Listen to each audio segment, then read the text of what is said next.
Hello everyone, it is time for the semi-finals of Star Series 6. We've seen upsets, we've seen teams you may have never expected to get this far, but today we find out who will make it to the grand final. And this time around on the desk I'm joined by Duncan and Sean. How are you guys doing? Are you ready for this?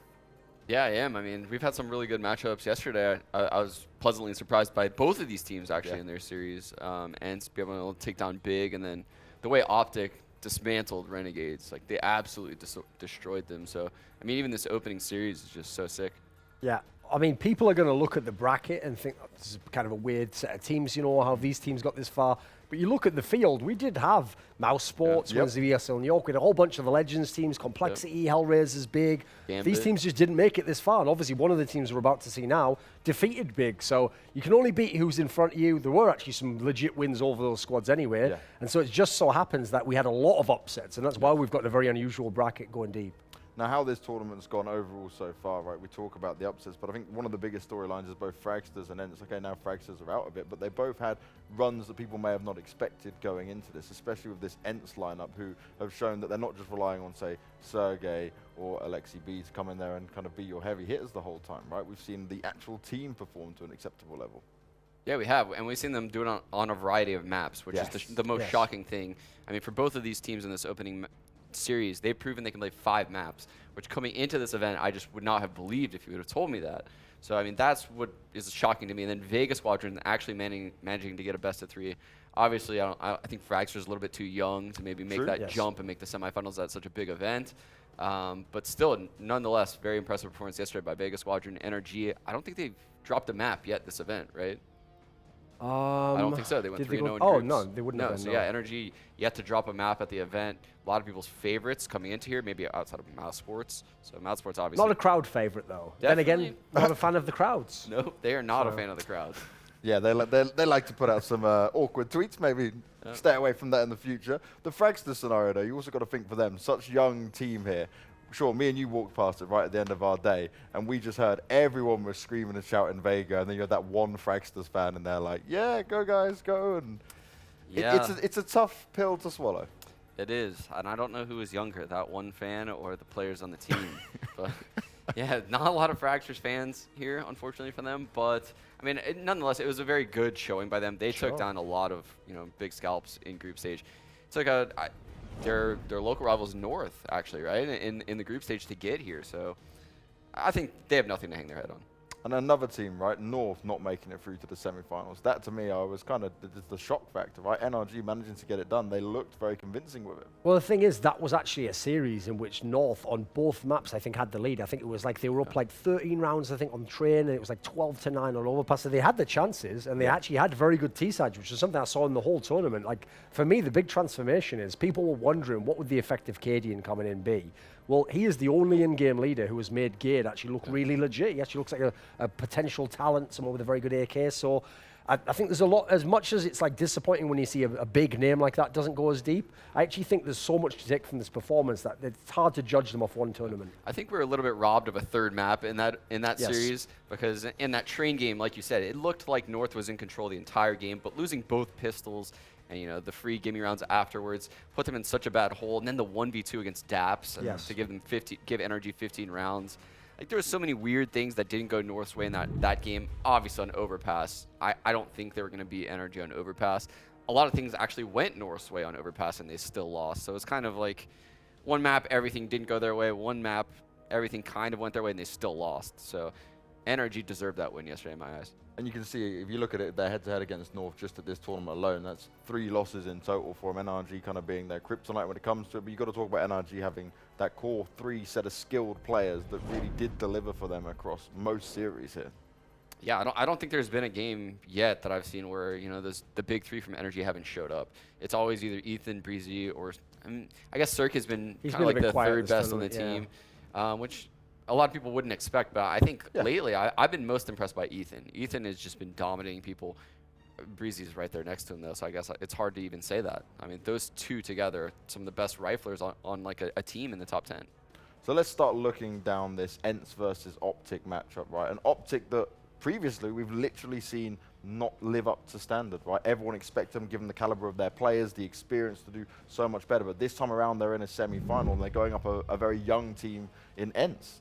Well, the difference is, if you watched the OpTic team, they played a lot of lands with that lineup. Right? They really had all their chances. Obviously, they were able to get to the major. They weren't a team that was very actually impressive at all when you saw them online. Like, they never really accomplished anything. But they've made the change. They obviously, Gade went out of the lineup. They got Nico from North. Yeah. You look at them as a squad now. Now, actually, the players are at the level you'd expect. Config is actually having star-level performances. Even Snappy actually was performing very well, I noticed, in the series they played earlier on. So finally, we're seeing some of that potential. This just shows how it's not when you remove one player, like you literally remove 20% of the lineup. You never know the impact it's going to have, the knock-on effect. Maybe Gade just wasn't fitting the role they wanted. Nico was someone who obviously Snappy's used in the past in Heroic. So whatever the situation was, sometimes even just a change, it seems as though it's revitalized the squad. And Nico's actually been on point with the clutches, right? Yeah, he has. Nico's been impressing me throughout the entire event, but I think the man to look at when you look at OpTic at this event is Config. He came into this event slumping, but right now he has the second highest rating in the entire event, constantly performing for them. Yugi, on the other hand, should be their second star. Yeah. I think he's actually statistically the worst player on their team right now. He's having a very poor event, which is something that he definitely cannot do when he goes up against Alu today. Yeah, this is the thing, right? We saw it when ENCE took on Big. We saw that kind of style of, oh, well, actually, Alu was the one out-AWPing Smooya, and people going into it, bigging up Smooya to a massive level. He couldn't deliver at the time of need. This is where Yugi has to be able to step up. Yes. Well, the thing is, like, you look at what he's done in OpTic, he has been one of the most underwhelming players, quite frankly, because, again, he was obviously with Snappy in Heroic, so there's not really as much of an excuse there. If you're coming in and you can't quite figure out how do I use config, like Cajun B, obviously he's a veteran, he can kind of do his own thing. I don't blame Snappy for, like, maybe there's just, like, a disconnect there. It's not the right type of leader, or the right type of player. He's already had Yugi. That's who he became famous under, his playing under Snappy. So I have to put a lot of it on Yugi himself and assume it's just an individual slump. I've heard rumors he's maybe not the most dedicated player, so maybe he hasn't grinded the hours to get himself back up.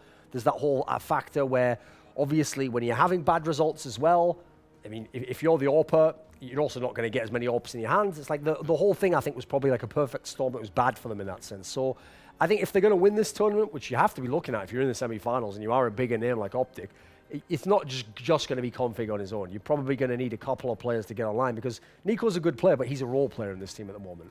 Now, one thing that's really interesting about both these teams are going head-to-head. They don't play cash, right? So that opens up the veto a little bit more in terms of the picks and bans and how this is going to go. And you can see the map pool of OpTic here, and it's not terrible, right? But you can see the train one, for example. That's ENCE's best map.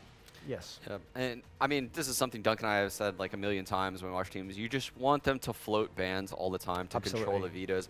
And for some reason, hardly anyone ever does it. But even in the major final, they wouldn't do it. I mean, when you think about it, if ENCE were to float the cash ban or vice versa, what are the odds that the other team would pick it? Well, they would have to be practicing it the night before, assuming that would happen, which would be a total waste of their time. They would never do that. So floating the cash ban in this series as the first ban could save a team, because it'll control the veto a lot more. You'll be able to know which maps it's going to go to. You could have prepared more the night before. I hope I see it. And especially because, as you say, like, whether or not you ban it second rotation, it's just you want to both float it first. Yes. You're not going to pick it, either of you. Yeah. It's a bit like this actually once happened famously with the FaZe and Astralis guys, where they just both floated Cobblestone and let it get banned later on. Now, sure, you can just go ahead immediately after the first picks and then ban it second rotation. If you really don't want to play it, like if you really never played it and you think they might have practiced a little bit, just get out second rotation. But as we saw there, one of the interesting things about this matchup is some of the actual map strengths are completely opposite. Like you saw at that point in time, I'm trying to think what the other map was. I know it was Dust 2, I think, was quite poor as well for the OpTic guys, and that's obviously a map that the ENCE guys have done quite a lot of their upsets on. So I feel as though there are some fairly obvious, like, punish picks that can happen. So if you're one of these teams, you got it that way. If you float the ban, you can pick which of the poison you want. You can say, right, I'll take this one. I at least play that one a little bit better. It was funny. I was actually reaming OpTic yesterday for how bad their Dust 2 has looked. They got crushed against Big at the major, but they looked all right yesterday against Renegades. It looked like they had a lot of tactical diversity. They approached the T side in a very different way, and their CT side, Cajun was locking it down. Is worth pointing out, though, I should put that context in. To be fair, when we saw the stats for OpTic, that included the old lineup, to be fair. So there could obviously be a swap up with having in Nico now. They might obviously have a hidden strength there. I mean, that's actually an advantage for them, I guess, because their opponent's going to be looking at the stats and trying to figure out, like, general tendencies. Well, now it's time to see the first of our teams take the stage. This is going to be OpTic making their way in.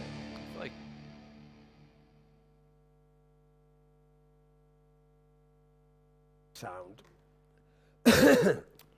OpTic Gaming making their way onto the stage, making their way here to the semi-finals, looking to secure that grand final spot. And it'll be a grand final spot that they've not had for quite some time if they can get it done. Deservedly so. They haven't been a very good team. This team's looking a bit better, though. The key thing for me in this scenario is, as much as OpTic as a squad hasn't been a very good overall, first of all, with a player like KGB, he has won many championships in his career. Yeah. He's been to this kind of stage and beyond many, many times. He's been deep in majors. Someone like Unfit also had a pretty solid career so far. Even Snappy's had playoff experience. OpTic actually find themselves, in terms of experience, as the favourite. Now, ENCE, you could argue, maybe have like similar forms, so it feels like a closer matchup in that sense. But I'm not really looking at the OpTic guys and expecting like a choke or someone playing particularly badly. If you've been good elsewhere in the tournament, I think players like that are just going to carry that form through. Welcome on stage, ENCE Sports.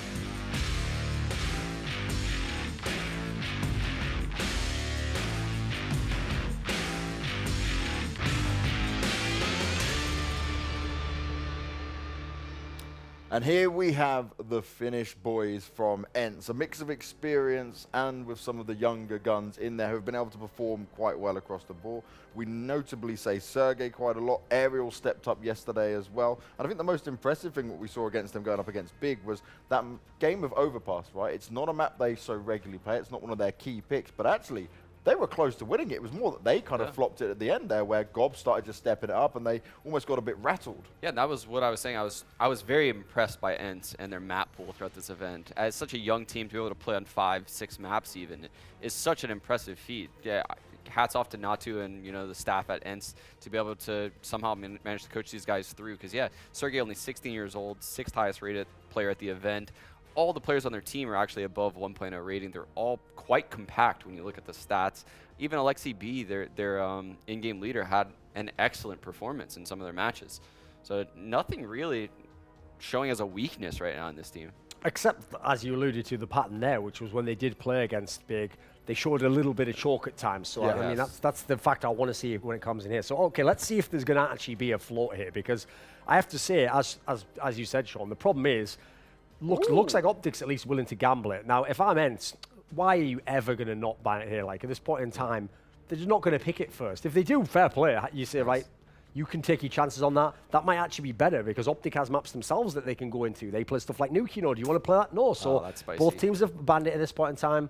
Got an Overpass as a ban, as we say. It's not generally a map they want to play. If I'm OpTic, I'm definitely thinking about something like a Nuke. That's a potential punish pick. It does seem, well, that's pretty surprising they picked Mirage, because Inferno has been their best map so far. And yeah, I don't know if we've seen OpTic play Mirage so far at this event. I'm going to check. I think they might have played it once, actually. But yeah, that's... Oh, look at this. They've done the cash ban. Wow, they actually picked cash. Yeah, they left it open. In that scenario, like, obviously, if I guess, I think ENCE is a team that grinds it, so I assume they play it a bit. Yeah. It's still very, very risky to pick it, though, and not least because OpTic has some firepower. So this is a map where, of all the maps that you don't play, that you would be forced to play, I think a lot of people can kind of cobble together a little bit of a cash game. Especially when you have players like, Config and Yugi on your team, who are typically like very dynamic players that can just roam around, play aggressively. Cash opens itself up to be successful for those players. I don't think Cash is a map where you need to be super prepared on to win. Just to answer your question there as well, Sean, OpTic have not played Mirage so far throughout this event either. Yeah, it really, really interesting veto. Because, I mean, the third map being Inferno, I would actually give the edge to OpTic on that third map. They've shown that that's probably their best map. So even the fact that ENCE banning Nuke, leaving that as the third map, I mean, I was pleasantly surprised by ENCE on Nuke so far. So this could potentially be a bit of a more favoured veto over towards the OpTic side, but ENCE must have a plan coming into Cash, so they haven't played it at all in the past few months. So you at least wouldn't be able to look at what they've been able to do. And we can see the Mirage scores up on there. OpTic taking down FaZe, VP, LDLC, North, and VP again. While you've got Mirage, at least for ENCE. Okay, Mouse Sports one's respectable, but like you're losing to Royal Bandits 16-1, you're losing to Imperial 16-2, I guess, and being out-fragged by the Imperial guys, also winning against Red Reserve and E United. The big thing for me in the series is if you look at like who the maps favor, if we go to 3 maps, I think OpTic's in good position actually. Like that's where one of their better maps is waiting for them as the comfort third. ENCE on the other hand, they've got a little bit of a dodgy scenario, but if they can win on cash, if that becomes a certainty, obviously neither team plays it, then Mirage is absolutely a map we know they can play. So they have like their chances in 2. I certainly don't write them off on Inferno, but I kind of agree with Sean. If it gets there, that's when I'm favouring the guys from OpTic, not least because it'll be the decider of a big playoff series, a lot more pressure. When you were playing against Big before, they have their own issues in playoffs. You know, they're not really a team that has massive experience across the board. So I think it's one of those ones where you've got like clearer win conditions for each team. Now, Inferno looks a little bit more of a rougher affair, especially for the side of ENCE. Only taking down Tyloo, that was at this event. It looked very strong for them, but again, that's only Tyloo. When you compare it to OpTic, who have taken down Renegades, G2, Vega, who do confidently play Inferno, and the big score of 16-2. Yeah, I really dislike how ENCE approached this veto. I think picking cash there kind of shows a little bit of weakness, that you're not confident coming into this veto. I mean, if you think you're good on it, why have you been insta-banning it up until this point? Yeah. Why would you do it up until this point, and then why would you end up picking it? Obviously, they have probably some kind of structure on it. They've went over an execute or two, but it's going to look rigid. It's not going to look free-flowing like a team that is very good on cash. And yes, they do have very skilled players, so they might make it work. But honestly, it's a coin toss, like, because OpTic is going to be the same way. Well, let's see if it indeed is a coin toss at loot.bet, where you can get a bonus of up to €50 with promo code SLTV.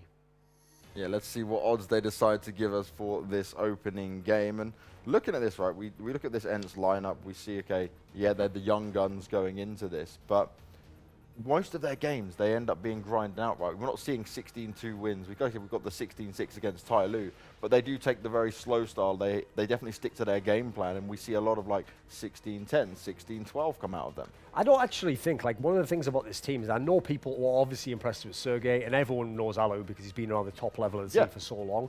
I don't really think of them, for example, the way people actually tried to describe like the Fragsters team or Imperial, like, oh, bunch of young players, up-and-comers, like, are they going to be really like FPL style? They've actually been a fairly like disciplined squad when you watch them, which is, I think, how they've developed this map pool, because the odds that they're actually good on so many maps, probably not as much. Like, it's more like you've got a routine on them, you prepare correctly. So I actually think in terms of firepower, I edge it to the OpTic guys, even though we've admitted, someone like Yugi, for example, hasn't really lived up to his name value. Still, someone like Config, he can be the best player in the server. Cajun B, very reliable player, very versatile player.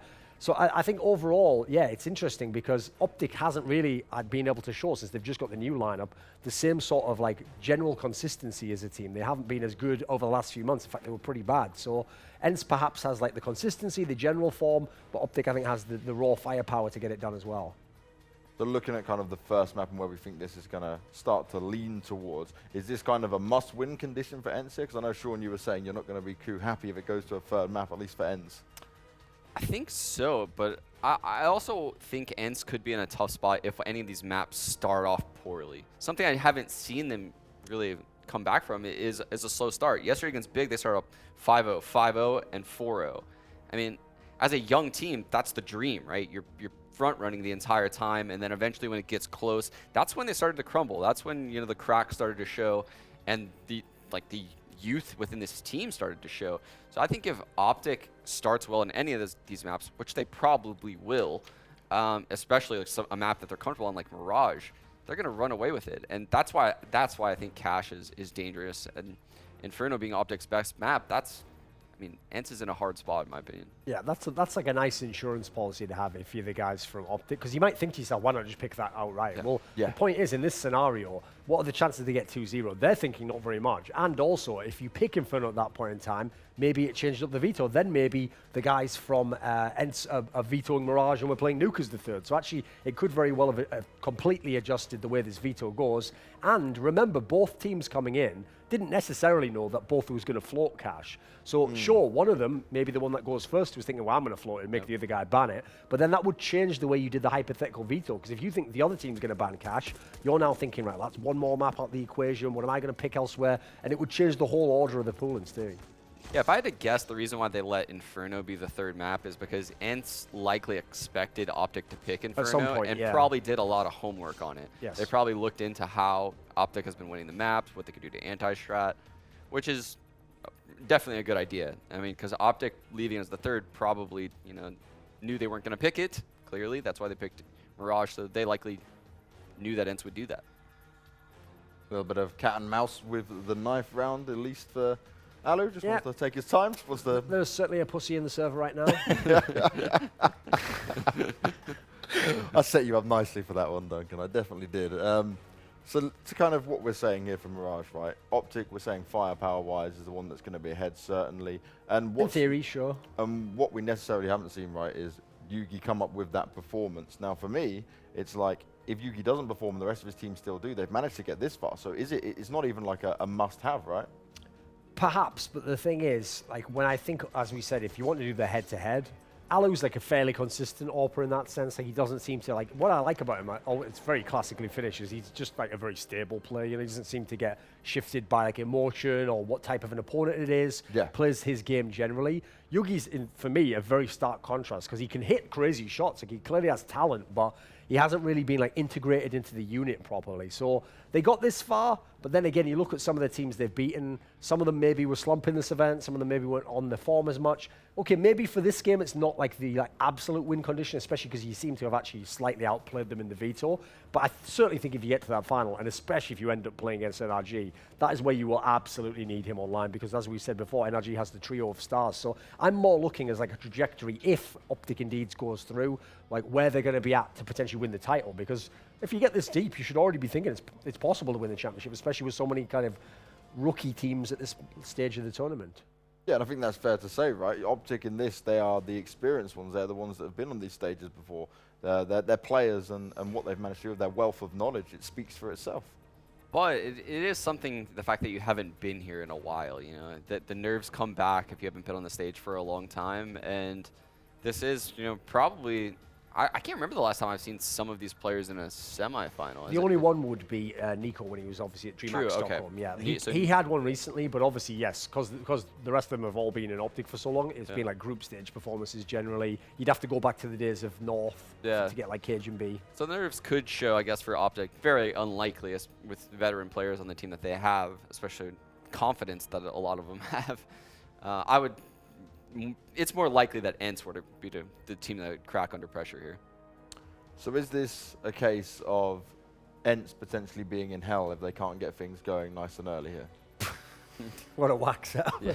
I wonder what he would like you to refer to there. They're in hell, Sean. They are. Yeah. They are in hell. I mean, I could make a case that you should go to Hellcase and use the code name SLTV, as James would probably want me to say right now. Get that 10% we're pulling at straws with this. We're Yes, seriously exactly. pulling at straws with this. I think you might crowbar that one in. Yeah. All right, looking at the overall situation we're sat in now, what needs to happen for ENCE? Oh, listen, the tournament's gone fabulously for them so far. They've just beaten big in the best-of-3 series, so they would say nothing. Everything's going absolutely fine. Problem is, like we said, like a lot of the factors that you were saying as positives, good map pool, team that seems like they're very practiced. Well, they've kind of thrown that out the window themselves by picking them up. They have never played in terms of officials in recent months. Picking them up, the opponent hasn't played, so you can't even scout what they're doing. It kind of actually neutralizes one of your advantages. Like, that's one of the areas where I know it's funny because I'm so often the guy on the analysis desk who, when people just pick the obvious by the numbers picks and they do the obvious bans, I go like, oh, come on, you could have flexed into this or this. Yeah. But I mean when you actually have that as a strength, or when you're practicing that and it's a real punish. If you actually try to like punish because it's like on theory they don't play it, but it's like if you don't play it as well, you kind of punish yourself then. Yeah. That can be like outplaying yourself in the veto and trying to be a little bit too clever. It's not an anime episode, you know, where it's like Yugi or something like, well, I've got your counter, Yugi. It's like, well, ironically, Yugi has the counter in this, just himself in the game, right? All right, well, it is time for predictions. Not bad. Worked out in So, there, yeah. where are we going with this, starting with you, Sean? So yesterday I actually picked ENCE to win this, but after that veto, I think I'm gonna flop to OpTic. Like I don't see how ENCE. I mean, yeah, I think ENCE could take cash, but the other maps, I don't know. I'm switching to OpTic. I'm switching to OpTic. Sean's of OpTic. I don't like the veto. Duncan? Yes, I actually had OpTic anyway when we did the picks yesterday for the talent graphic. Okay. But yeah, this just buoys it up even more, especially because when I think of a scenario, you're in a big semi-final, you're playing like maps that people aren't as comfortable on, I'm going to go with experience then. I'm going to go with players who've been able to play in the past. And as I said, the cash factor, it can be a skill map. So I also think that kind of goes against the ENCE line. So if ENCE can do it, I'll absolutely tip my hat and say, well done, amazing. Like outplaying the Veto, you showed us more than we knew, but I haven't seen it yet, so I'm going to take OpTic. I'd agree with you guys as well, going down OpTic myself, just because look at Cajun and Config, they've played throughout this very well so far in the tournament, and I want to see a bit more from Nico in terms of what he can do clutch-wise, because he's been doing pretty damn well. So in the end, we've got 3 OGs, just like us. Oh, yes. Don't forget, you can watch at live.starladder.com and win giveaways. I think one of them's a date with Duncan. Oh, Duncan, Right, you're being Duncan? very generous You're this, gonna wine and this dine a week. fan. Yeah. First of all, he's giving charity donations, now he's doing this. Something like that. Yeah, exactly. All right, now it is time to get into the game, and we've got a little bit of a surprise for you. 2 people you might not normally see doing some commentary. Or one, It's two. one- To be honest. It's one American and one Aussie, Chad and Stunner. It's time for you to take this game. Thank you very much, guys. Yes, Starladder has entrusted us with this for reasons unbeknownst to me, but I'm excited. What do you think? We even tried to talk them out of it. Yeah, we even tried to say, hey, you know what? This is a terrible, terrible idea, but for what it's worth, we're still here. Well, it's going to be a good game, so at least that's going to deliver. I don't know if we will. We'll give it our best shot. I'm going to do my best Henry G impression. Who are you going to opt to mimic? I was going to play a little bit of Mahjong during, so we could probably get the whole duo in there. What do you Okay. think? I don't know about that, but I know that the veto, like Sean was saying, is definitely a little bit odd. I think that ENCE would have had an advantage on a lot of maps here, but it seems like they've gone right into the lion's den of OpTic's map pool here. And as we wait for them to actually get their headsets on and get this one underway, Trace, what was your prediction? Well, if you would have looked at the screen, you would have saw that I predicted for OpTic, but yeah, that's just how the cookie crumbled, wasn't it, Chad? I think very much OpTic have the veterancy at this point for when it comes to this late in a tournament, that they have they have that experience underneath their shoulders and underneath their belt, that they can put some real hurt in here on this young lineup. But this, if there's anyone that needs to prove themselves right now, it's going to be this young ENCE lineup. You're breaking Natu's heart so early in the morning. Hey, man. Well, it's the afternoon. It feels like the morning. You know, I like you not to, but, you know, it is what it is at this point. I have faith that these guys are playing solid, fundamental Counter-Strike. They're really good at what they're doing right now. So if they don't change their game plan, if they don't freak out and, you know, do what people do in their pants in these situations, then perhaps it could go their way, Chad. Just to, you know, maybe give some people a little bit of a fun fact, we were actually there when these guys played at the minor, and it was ENCE who started out very strong on their map pick, and then OpTic came back on the next 2, where they were able to kind of railroad them out of the game. And Mirage was one of those maps. It was a 16-2 affair, and we are live. We're underway. We can see 2 smoke grenades and 2 flashbangs being deployed to the A bomb site early with a couple of P250s in hand. It does look like the A attack will come in as ENCE are playing retake. Shots coming down range there from Ticket on the side of Aerial, but the bomb has made its way out in the site, and there is no resistance here on the side of ENCE. They have basically given this up. They said we're going to retake A. Aerial getting the opening kill of this matchup onto Yugi with the USP, but the bomb's going down with relative ease. It's a full retake situation. Now, as 4 members are rotating in from CT spawn and just 1 from the window. Rotation has come in from Snappy for the flank for the late clutch here, but damage done. And Cajun goes down Sergey with one of his own, and now Cajun with all action to do here from Tetris. They know where he is, and Nico in tow with the P250. Smoke's going to land on the bomb. Gonna sit the defuse. They're going to pull off the defuse. Nico falling, Cajun falling, and this round is not even going to be able to go in the way, actually. And it's taking it with that one. Getting the defuse in there in the last second, picking up a pistol round, and what's sure to be a strong start on their behalf. Definitely something they need to get their foot in the door in this matchup. I think, you know, the normal approach there is once you're able to get A site so easily, you normally flash and take the fight at CT spawn, but they didn't opt to go for that. Ariel was actually able to take a one-on-one duel there. You normally see the CTs dropping back much deeper, expecting that play to come in when that wall smoke comes up, but good start from him. He does normally struggle against ENCE, just looking at the stats of the last time these guys went head-to-head. Didn't have Nico in the roster, though, for OpTic. He has been the change since they went at the face of minor. Which they have begun to look considerably better, I do believe. I think that they're definitely trying to find that rhythm. They've had a lot to live up to in terms of the OpTic name itself, and this is definitely a team that needs to find their footing and find a rhythm which suits the brand, dare I say. ENCE up 1-0 early on here in this best of 3. Of course, your first semi-final at the StarSeries Season 6. And we are underway with what will be a save round on the side of OpTic. For the most part, we do see quite a bit of utility out there, some Deagles and a CZ. Not to be confused with a CZ, whatever that is, Chad. For late mid-rate take here, an aerial again. 2 big opening kills. They're more than happy to take these duels. Yugi's going to get a Deagle kill of his own. Now the A ramp attack is where the action's going to be happening. Config's going to get one onto the A side. That's been busted open. The problem is the bomb's down top middle here, and Alexi, he's going to spot one going city spawn. That call will come through, but the Deagle's wreaking havoc here as Config and Yugi get 2 more of their own. It is a 1-on-2 situation with X7. With a lot of work. The bomb is still down top mid. Yeah, this has all gone wrong inside of ENCE right now. 1 versus 1. He does have an M4. He does have a smoke.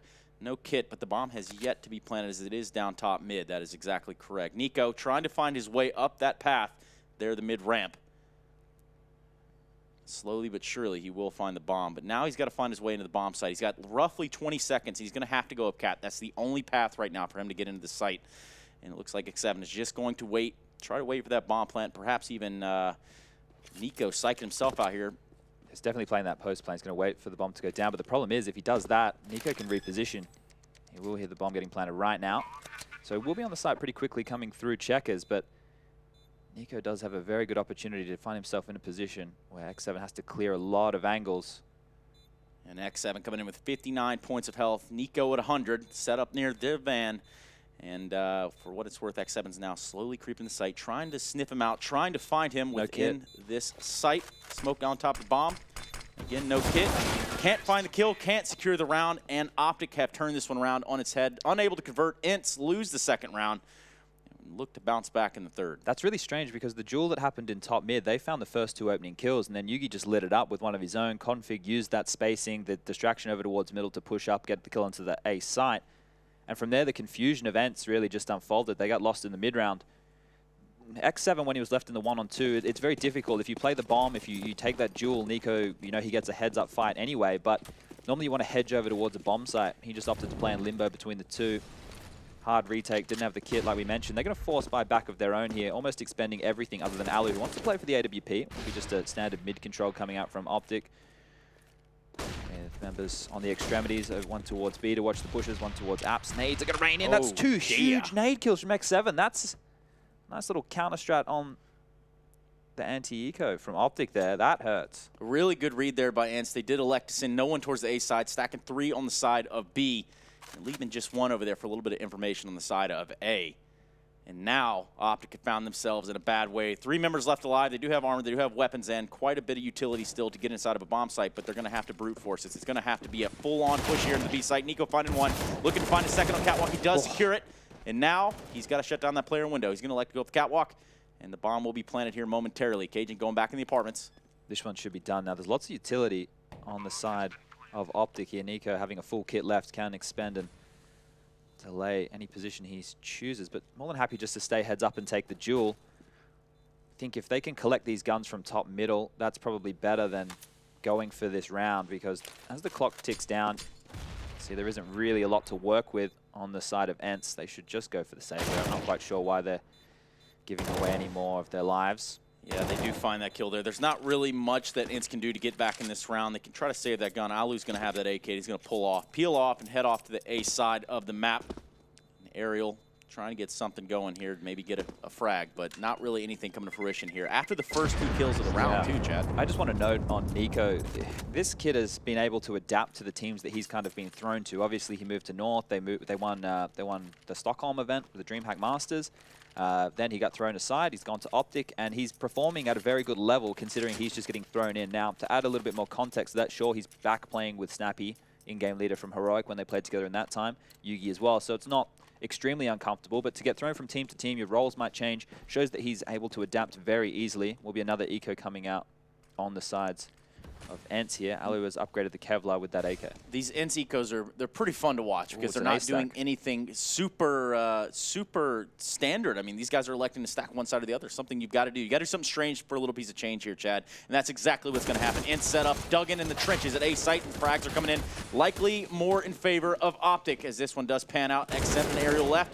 Now up to X7 with the pistol, and there's absolutely nothing he can do. It's a 3rd round on the board here for OpTic. Really good trading there by OpTic. I think one of the traps is if they do stack the bomb site and they were to do a set piece, you know, with all the smokes and Molotovs, that's where it gets messy, because they're going to be pushing out and the timings get a little bit, I guess, thrown off. You're not expecting all 5 players there. The dry walk-up with the trades gave them a much cleaner opportunity.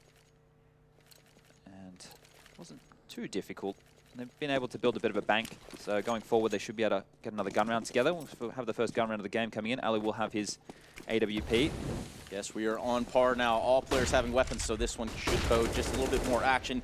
But a mid-push here from the side of ENCE does give them a little bit of leeway early in the round. They're finding trade frags.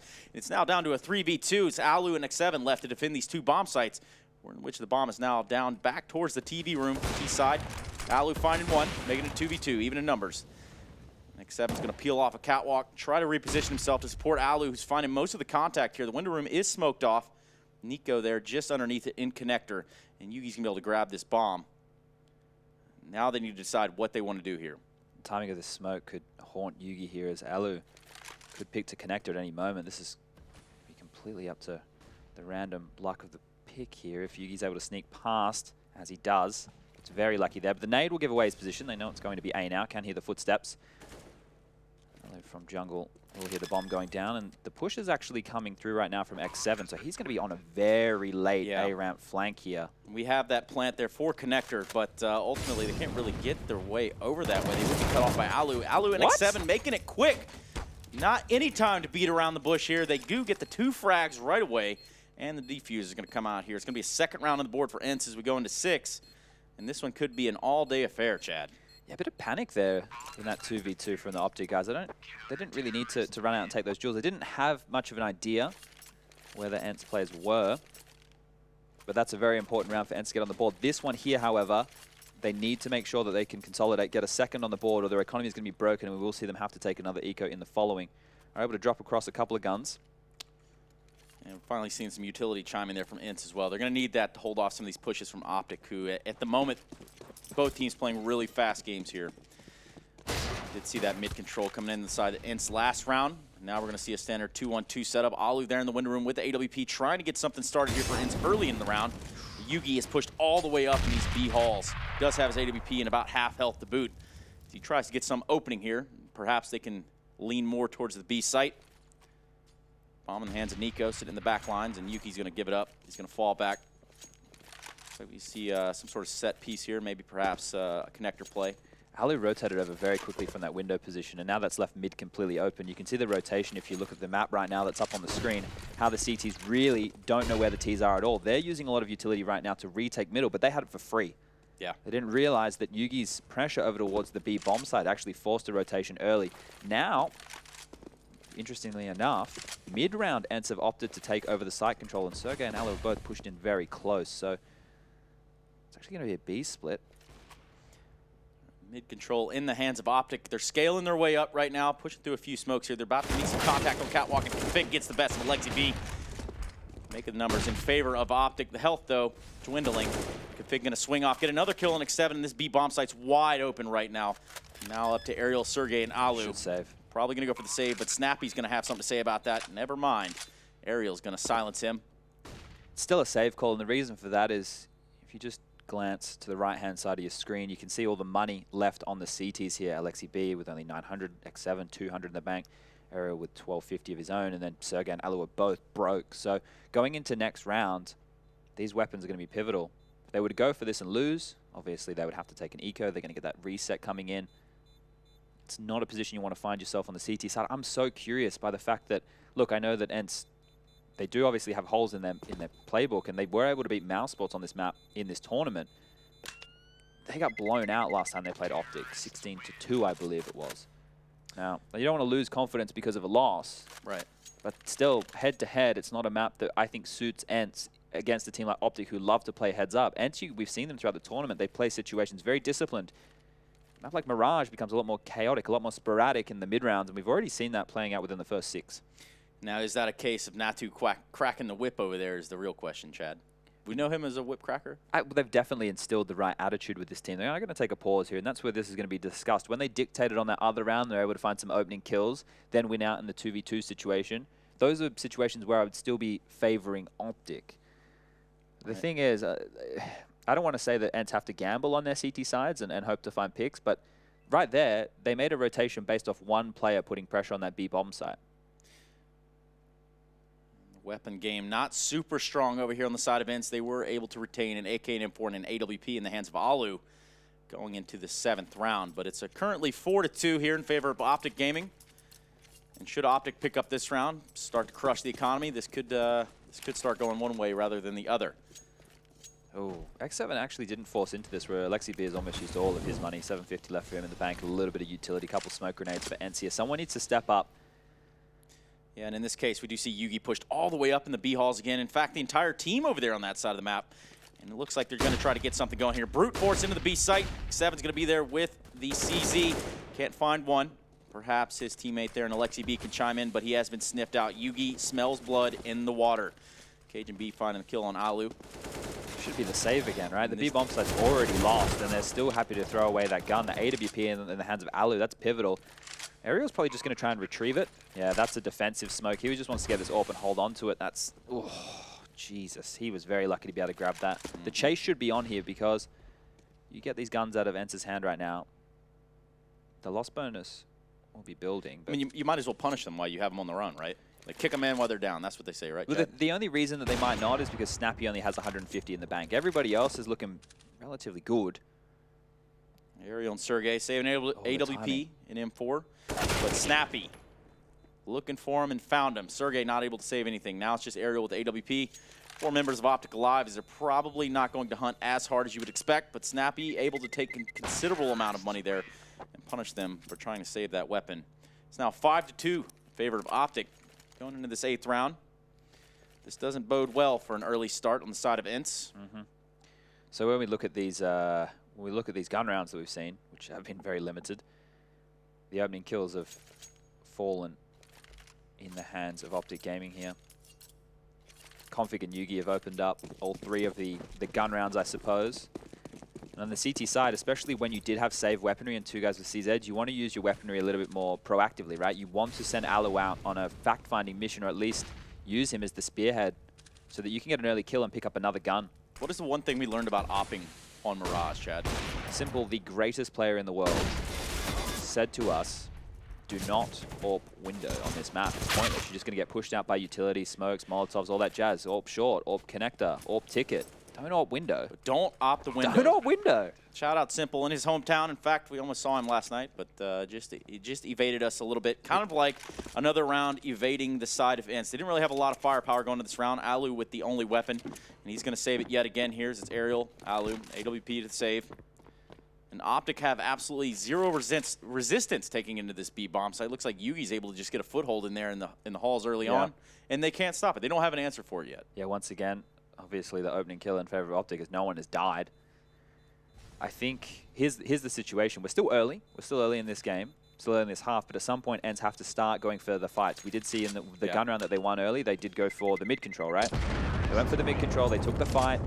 They were actually able to trade out, and then the 2v2 is where they got the victory. Right now, they're being dictated to. OpTic are deciding where they want to go, and they're just doing it. They're not getting stopped. They're not losing a player. They're not having their life made difficult for them at all. So something proactive has to come out right now on the side of ENCE. But Snappy, a very seasoned in-game leader, will know that call is coming in.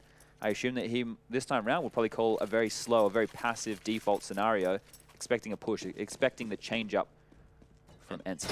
As weird as the money situation was, we do find 5 weapons over on the side of ENCE, so perhaps this is a time for things to turn around in their favor. Grenade coming out there on the likes of top mid. A little bit of damage going down on Config and Snappy. They're not really contesting this mid area too much. We do see a heavy presence in connector. And Sergey is going to find a frag with Config, which is a nice change of pace considering how this has been going heavily in the favor of OpTic early in the rounds. We do know that they are able to capitalize on that really early on. That's why they haven't had any trouble going to B. And then at this point, they're not even going to go that route. So we do see a standard 2-1-2 right now. Ariel sitting in the connector. X7 and Alexi B are on the side of B. And then Sergey and Alu set up shop in A. And it does feel like OpTic Gaming kind of want to sniff it out right now and feel out just where they want to go with these weapons. Don't want to get too hasty with it. They've been able to get away with a lot of fast rounds here thus far. And now it's a waiting game, trying to see if ENCE can mess it up just a little bit. This is likely going to be an A-split here. As you can see, Cajun's going to come and laid out halls. They've smoked off window. They've done a deep connector smoke, so they're able to push up, and with a flash, they will pounce. Still a lot of utility in the hands. Nico, once again, full kit. Cajun with a lot of nades of his own. They're just posturing right now. 40 seconds left on the clock. 40 seconds left on the clock, and the A hit is imminent. However, so is ENCE. Entrenched well inside of this A site. Sergey finding one. KGB going to get the response, and Nico chiming in as well. Alu with the AWP, and gives us now a 2 versus 3. Nico and Snappy, low HP, need to get this bomb down. 20 seconds left on the clock. They do have a member on the side of ENCE there at Ticket. He's going to be trying to thwart any plant going on, and you hear the plant coming out, trying to get the wall bang on. Just barely misses. Bomb gets planted. Alu finding a shot onto Nico. X7 shutting down Snappy makes this a relatively painless retake on the side of ENCE, but they do let the bomb get down. So just a little bit of money going in there. The economy thing, it was already built for OpTic, right? They already had a decent bank. The plant's just a bonus. The real key point of this is ENCE keeping 3 players alive. Now, if you were OpTic and you could have got the bomb down and found a kill, that would have left them with 2 players alive. They can't drop 3 guns going to the next because their economy is still against the ropes. But with 3 players alive, there's enough to mitigate, enough to get those guns across to everybody. You can see weapons being dropped right now. Utility in the hands of everybody. 2 AWPs coming out. This seems to be where they want to go for that solution. Alexi B is going to pick up that secondary AWP. He's going to jump out relatively aggressive on top of the railing. And they do need to find those opening picks because in the gun rounds, that has been their one key to success. Both opening frags for ENCE on the gun rounds coming from Sergey. And ENCE electing to have this sort of mid-control this round is a nice change of pace from them at least. Maybe they're figuring out, like, this is not working for us. They're getting way too much map control early on in the rounds. They're not even being contested in B halls where Yugi's able to just abuse it. Yeah. And now we do see a more forward style of play from ENCE. Speaking of B halls, this rotation is quite interesting. X7 has found himself in a very aggressive position, and Alu's backing him up and going to take an aggressive line with the AWP. Late mid control now, as we can see on the screen from OpTic, will force Alexi back, but Aerial, opening kill from Connector. Now they've done their job. Now they can turtle up because they know that B is fortified with those 2 players. They don't need to overextend here in middle, but they're happy to peek, and Aerial gets a second. Playing a little bit more confidently right now. He will drop, but everyone else needs to bite their tongue from ENCE here because they have left a lot of pressure on Sergey. But this is where that B setup comes in. Alu on the AWP, shuts down Nico, and finally ENCE finding some success in the early rounds. And it's not a gamble, so to say, but they definitely had to change up the pace at which they were approaching these CT rounds. Their defense was falling just a little bit flat there. In fact, they were getting run over in some parts of the map. Mainly, we've talked about the B halls, and, well, that was not the case this round. 2 members alive here, KGB and Yugi. They don't want to go down without a fight, though. Time might beat them out. 24 seconds left on the clock. Do have bomb in hand, working their way up connector. Sergey posted up at the Ticket. Meanwhile, Alexi B waiting for the call in spawn. He just needs to know where they're going to be showing up at, but time is ticking away, and their call is going to come in. Looks like OpTic have found a way to plant for connector. This could be short-lived. A little bit of action going on here. Sergey finding 1 kill onto Sergey, spam it down as well onto KGB, and the defuse with ease for ENCE, putting a 4th round on the board for them. Economy still in a little bit of trouble here. You can see Alu's now up to 7K, but 4 players alive. This should guarantee a second buy round, even if they do lose the next. There's another plant for OpTic. This is where if they continue to get the plants, you're going to give them enough money to go for buy after buy after buy and potentially punish you. And we'll be able to get 5 AKs up right now, utility across the board. Let's see if they go for a set piece. We haven't really seen a full-on A execute just yet. I think that might be the change coming in because of the retake A style that is coming out. Especially having that heavy mid presence. If they can rely on ENCE to continuously try to mix it up in that regard, we definitely could see something a little more static come out here. Grenades on the side of middle, but no face has been shown yet. Alexi flash just in time, can't pull a shot off, does take a considerable amount of damage in the fall. Quick connector play here to push through. Found Alu with his pants down. He's going to drop, and this is the number advantage back in favor of OpTic. It was a different take on their mid control, but they're going to continue the pace over towards A. Sergey with it all to do, but will go down to config, and now Aerial close A ramp. The silenced M4 is going to trade back 1 kill. Has to live now. His life is very important, but he's going to get swamped from both sides. Alexi B now rotating in. Will find Snappy looking the wrong way. No, we do slow the pace as a 3-on-3 situation comes in, but all map territory and key positions are in favor of OpTic. That's absolutely right. Config setup shop right now inside the window room has a pretty easy frag here on Alexi B unless the AWP fires off first. And that's exactly what is going to happen here. Config falling, and we got an even strength game when it comes to Nico, Yugi versus Alexi B and X7. They're going to head towards that B site. Yugi out in front like he has been the entire game here, going towards the B site. He does drop out the window. X7 towards the van. Yugi with a shot to maybe win the round there, maybe even secure it. Quite a considerable low number of health on Alexi B. Has already found 2 frags in the round and the AWP in his hand. While he does have a kit, this is seemingly mission impossible for him unless Just a little bit more distance on that grenade. Could have possibly found Yugi, but that's not the storyline here today, ladies and gentlemen. He's going to go ahead and have to fall off and save here. Nothing's really going to be given his way. OpTic not really showing their cards. Not really putting themselves out there to give up the 1v1. It's going to be a 7th round on the board for OpTic. Just to note, while we are talking about Yugi finding a lot of these kills, especially in the entry positions, he has had a flatter tournament than what we've come to expect from him.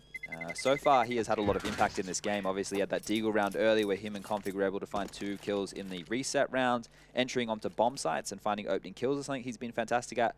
And here, that movement out the window and the awareness to make sure that that van position is clear, very important in grabbing that one and turning it around, because it did get very messy there in the mid-round, even though they did find the 2 openings, even though they did catch Alu unsuspectingly in that connector. We do have attack pause coming out in the side of OpTic.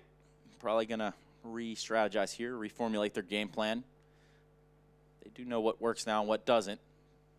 And ENCE probably using some valuable time here as well to try to get a response in order for what hasn't been working so far. 7-4, the score line.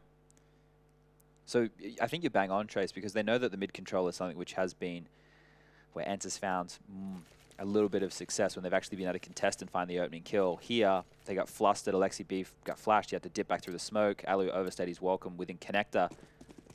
Well, this time, it's going to be that AX. You can see now, 4 players heading straight over there. Snappy's going to feign the mid-control off of the smoke. And this is where the retake comes in, right? So Aerial heads towards connector. Alexi B putting pressure from short and Alu in window. And now Sergey's just completely retake. So let's see if this plays into the hands of ENCE. Let's see if they want to allow this full retake to come in.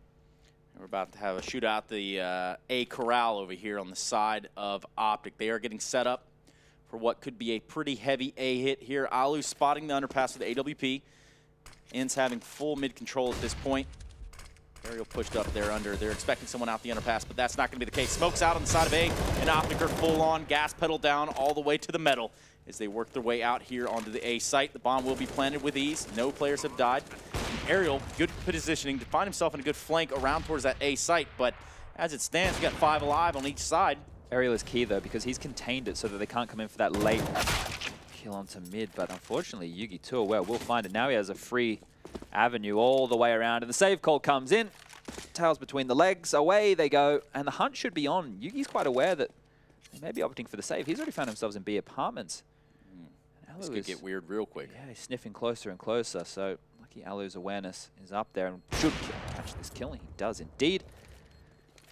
They won't be able to find any of these kills based on how far away they are, so nice little execute there from OpTic. No resistance onto the site. You can just see this is I don't want to say basic, but when I talk about it on death segments, Trace, I talk about how the pacing, right? So they put so much pressure on mid. The successful rounds from ENCE have come when they've found opening kills in mid. Then they've just gone for an A execute. There was no resistance put up. ENCE were more than happy to play that full retake situation because of where Sergey plays at ticket. That's pretty cool. Find a couple of trades. Very easy round. So, yeah.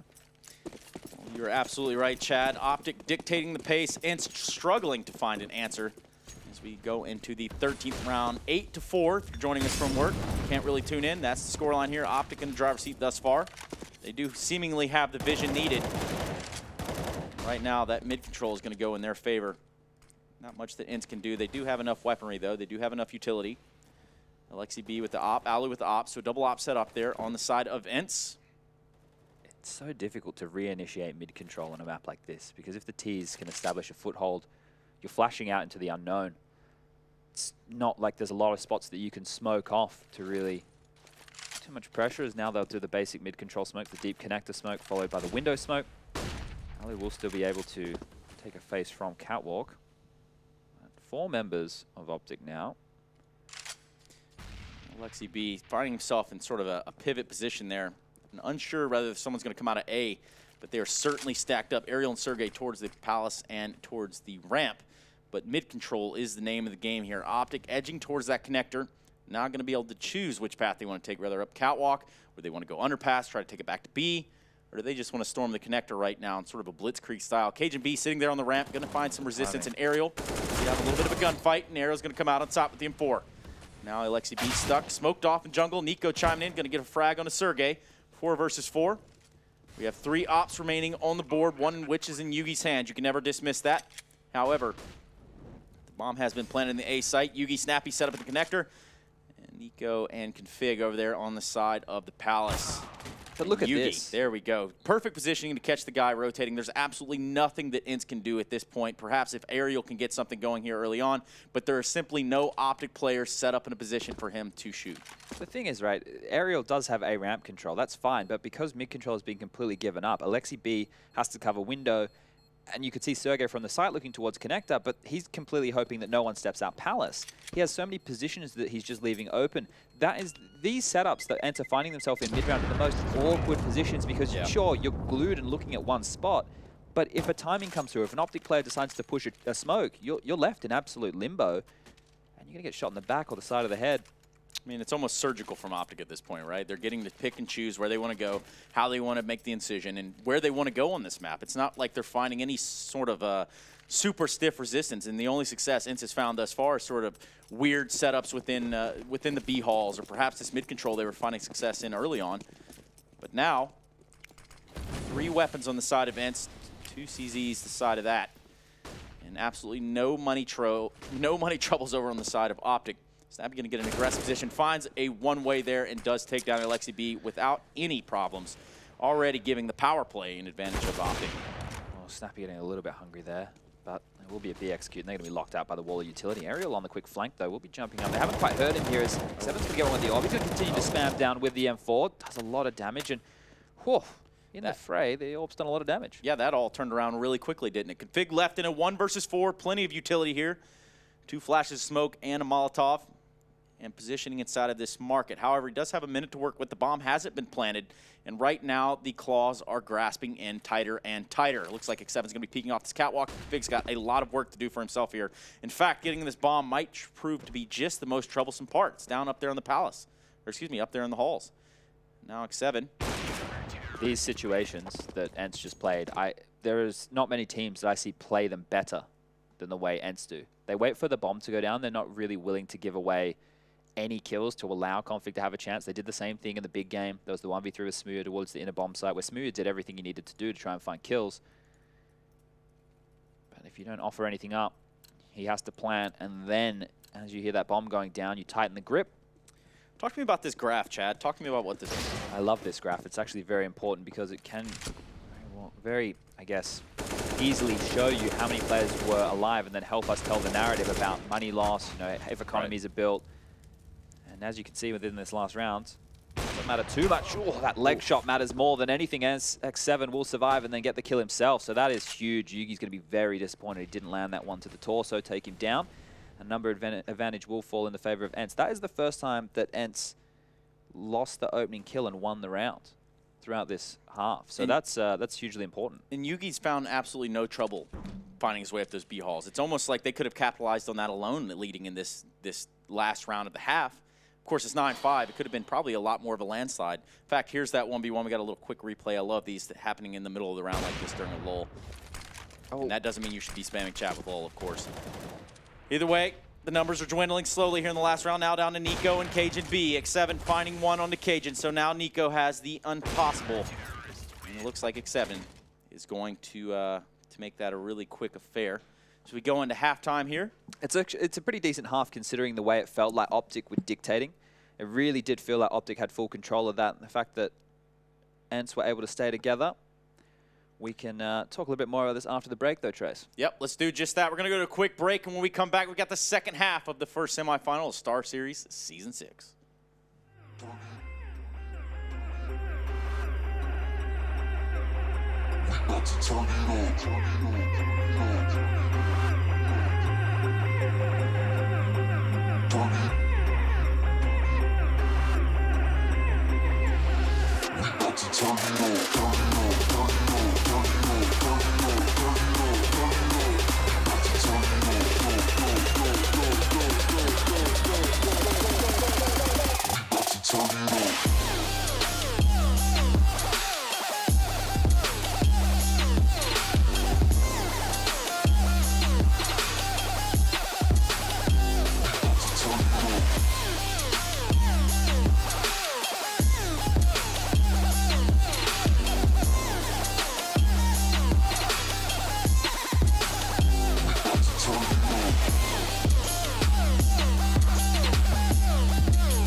Yes, it is that time for the second half of ENCE versus OpTic here, your semifinals, StarSeries Season 6, live from Kyiv, Ukraine. And boy, it's been kind of an up and down, but more of a one-sided affair here, at least for the side of OpTic, finding a lot of success in just about everything they're doing. Yugi is certainly coming online today, which hasn't been the storyline we've been talking about this whole tournament, because it's just not simply been there. Yeah, and he did most of the work in this with the AK-47. Just to recap, we did speak about last time these two teams went head-to-head on this map. It was the European minor, the Face It minor process, and that was on the 22nd of July. Different roster where Gade was part of OpTic. That was a 16-2. That was a 13-2 CT half from OpTic here. We didn't get to see ENCE play their CT half at all. So the fact that they're able to get 6 rounds on the board this time round, obviously an improvement to the 0 they got last time. But OpTic did all the dirty work on their CT side. So let's see if they can continue that lockdown. So we're going to kick off here with the pistol round. We can see Alexi B and X7 with the utility here. HE, Flash, and Smoke for Alexi B. Smoke and Molotov for X7. And 5 sets of armor for OpTic. Will allude to they're more than happy to take heads-up duels and not so much a retake situation as there's no kit or smoke in play. Cajun's over towards Ticket. Config taking a pick down a ramp. It looks like a slow approach from ENCE here. They're just establishing map presence, map control, gather the information they can, and then hopefully use their set piece. Well, they know the impact that this round could have. I mean, right? They lose this pistol, they start to lose, and starts to snowball out of control, and before you know it, your first map is gone. It's 9-6 currently in favor of OpTic as we start off this second half. And, well, any second now we're going to see a little bit of a play from ENCE. Hopefully Yugi has an answer for that. Perhaps he does. And he does have just a little bit of information. He knows now they're coming from that underpass area. Molotov coming out in the likes of X7, Smoke as well. So Molotov, that window, and the connector. Now they're going to have a free rite of passage up Cat, but Nico's going to be there. Can he find the first frag? No, Ariel's going to find him first with the Glock. X7's going to get one as well. So this one has actually gone pretty predominantly in favor of ENCE. Tons of map control. They're going to be able to get the bomb down on A. Alu with perfect positioning. Snappy and Yugi now have to get this retake underway. And it's pretty mission impossible if you can ask me. They're going to be trying to fight their way from the CT spawn area. Snappy on 68 HP. And the T's are well entrenched, I should say. Very difficult retake here, like we mentioned earlier. No defuse kit, and Alu flanking from the window will find Snappy, and now Yugi with it all to do. Peeking up from CT spawn, will take a duel, but X7's going to swing any moment and finish him off. There he goes, jumping up the box. It will actually be Sergey from afar. And just to note on that pistol round strategy that we saw, the way that the smoke being deep connector and the Molotov towards window, it obviously looks like it's going to be a B split at that point, right? It obviously looks like that's the goal here. That's the sell. But it was just to push the player back off catwalk. Once you had that Molotov up window, it only has a timer. They can reaggress, and they took the window control off of that Molotov. So it's actually a well-paced strategy there from ENCE, as OpTic have gone for the force buy here. Just OpTic things, you know. Config with the Deagle. Name a more iconic duo, Chad. Well, we did see it work in the first half for both Yugi and Config. This time around, Yugi won't have one. He's gone for the USP. He wants to get that AWP up on the first gun round. Will be some smokes and flashes over towards the A bomb site. Will they commit, or will it be a double pump? Looks like the commit's coming in, Trace. Yep, he's going to try to get one there as the smokes rain in on a fleur-de-lis over here on the side of A. That's going to be ENCE running out on this site, finding one frag, but the trade has come through successfully as Ariel's going to fall, as well as Cajun B. And a big kill there from X7 taking down Nico. They should be able to get the bomb down here any second. Smokes have dissipated, though. X7 has Fig one. is just smelling out this guy here at Firebox. It's going to be a big shot should he make it. Little does he know, he's sitting on 39 HP, and this has all come to a standstill. He does find the frag. Config evening up the numbers. We do have even strength. Config and Snappy and Yugi now. Bomb hasn't been planted, so the retake is just going to be starting. Any kills that Config can find here will certainly begin to tilt this in the favor of OpTic. I'm surprised that X7 didn't lob that smoke down to at least give a chance for Alexi B to plan in that. Now they have to take the duels, but at least they're doing it together. Posturing towards CT spawn, trying to find out Yugi, who does only have that USP. He's been backed up by Snappy, who's rotated. He's found the kill. The bomb's dropped, and the kills come in as Alu finishes them both off. And ENCE have to hold their breath there. That one got tight. Yep, tight like a tiger, Chad. Tight like a toiger. That one got pretty weird there when it came to a standstill, one might say. Yeah, look, when was that movie from again? It was Austin Powers, right? We were talking about last night. Yeah. It was Austin Powers. So now the full eco has to come in for OpTic Gaming.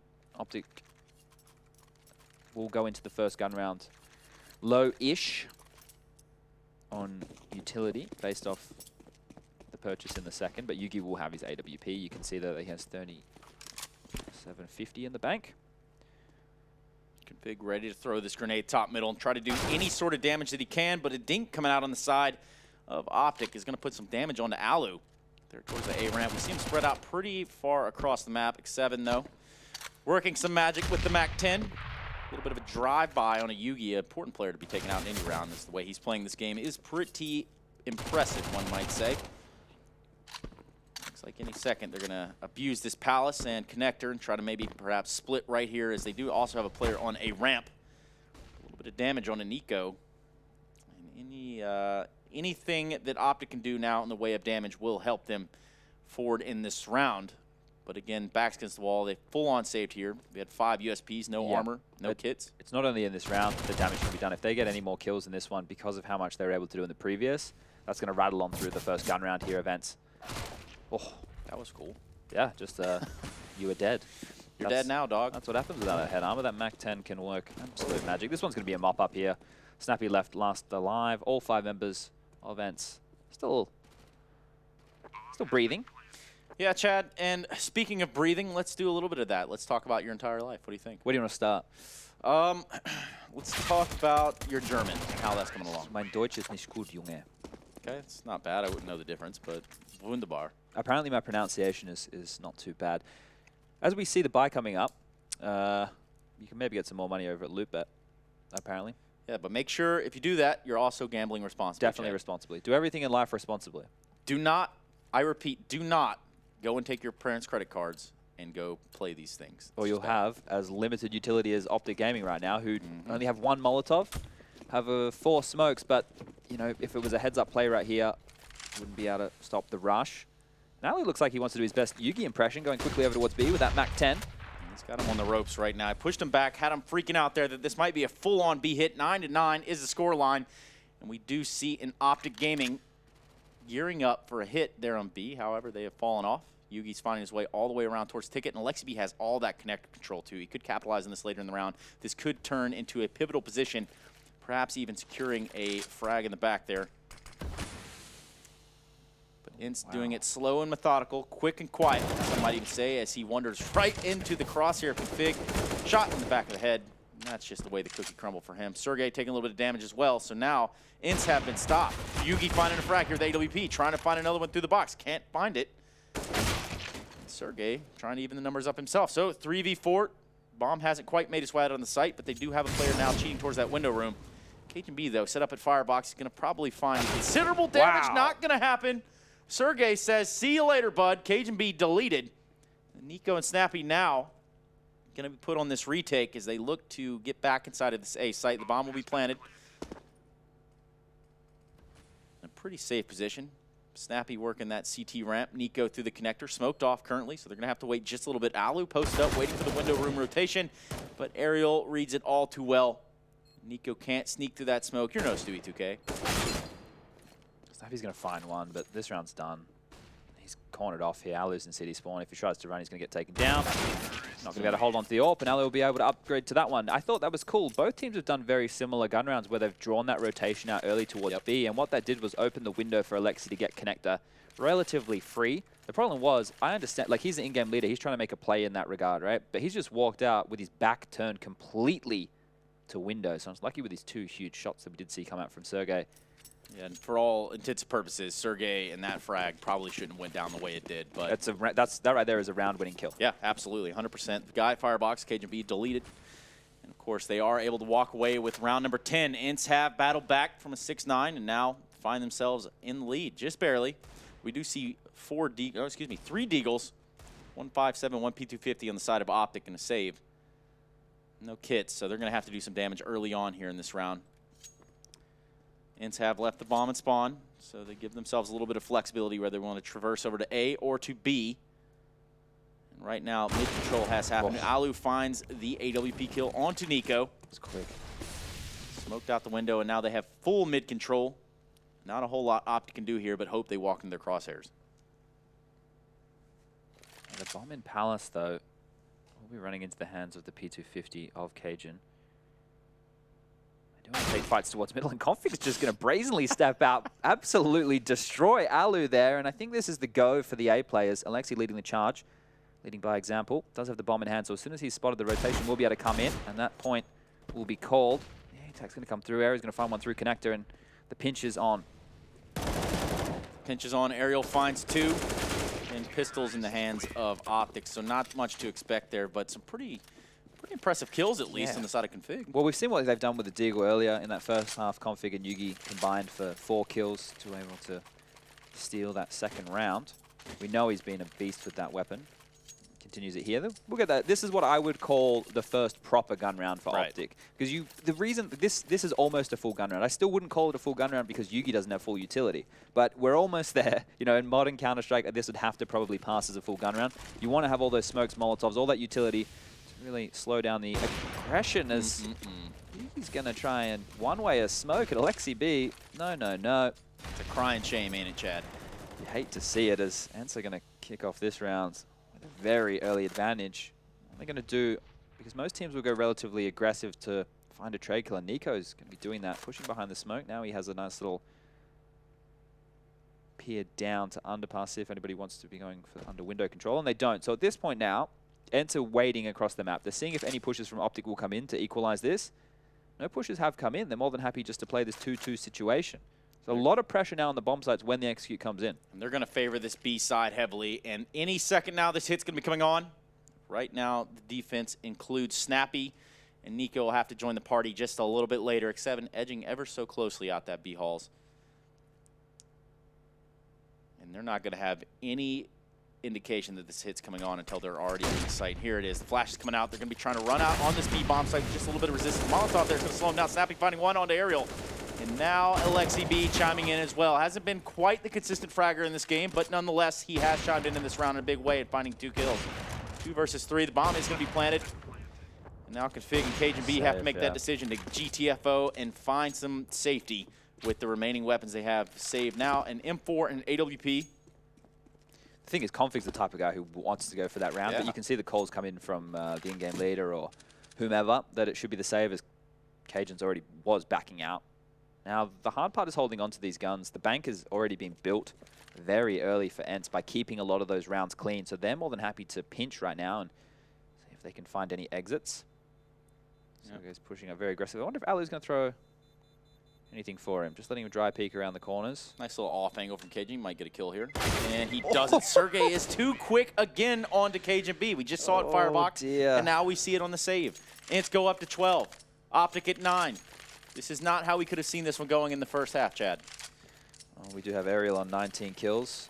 Last series that these two teams played against each other, which was the Face It Minor once more, I'll reference it again. Aerial was very lackluster. He was probably the worst player in that series this time round. He is fragging up a storm.